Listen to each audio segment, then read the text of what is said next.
La formation éleveur premier infirmier de son élevage est proposée par le GDS depuis le début des années 2000.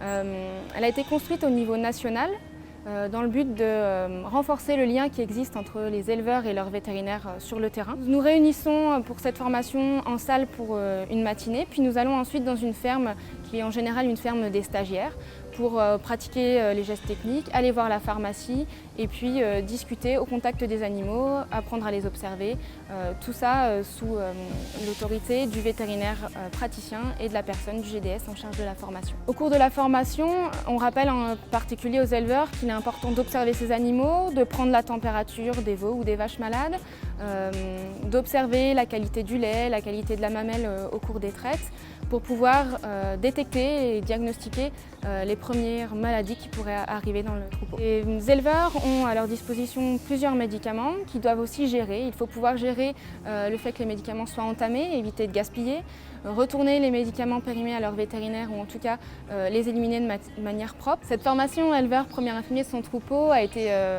mise en place dans le Rhône autour des années 2006. Elle a eu lieu pendant plusieurs hivers.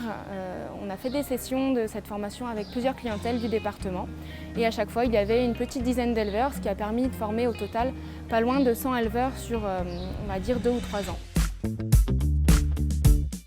J'ai suivi cette formation proposée par le GDS, c'était pour me donner des repères. J'étais encore dans un processus en phase d'installation. Mes parents étaient éleveurs, mais je n'avais pas plus de repères que ça. J'avais besoin d'avoir un avis un peu vétérinaire pour m'épauler, pour savoir quels animaux étaient à soigner moi-même, quels animaux je ne pourrais pas soigner par moi-même, et auquel cas il fallait que je contacte le vétérinaire. C'est essentiel d'avoir des animaux en bonne santé si on veut qu'ils produisent dans de bonnes conditions et à un coût le plus rentable possible. Le premier geste, c'est l'observation des animaux déjà.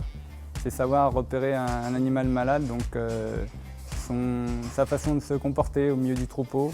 Après, c'est voir s'il a de l'appétit, s'il vient manger ou pas. Après, on peut aussi à la traite le matin voir la production de lait, si elle a baissé ou pas. C'est des petits gestes de tous les jours qu'on fait inconsciemment, qui sont importantes. Et après, sur des animaux où on a des doutes, on va pouvoir se diriger sur un protocole plus précis, donc le thermomètre pour prendre la température. Après, regarder si la panse est pleine ou si la panse n'est pas pleine. Au niveau de la pharmacie, déjà il y a de bien mettre les produits au bon endroit, c'est-à-dire qu'il y a des pharmacies qui sont dans la pharmacie, il y en a d'autres qui sont au réfrigérateur pour lier aux températures de conservation des produits qu'on utilise.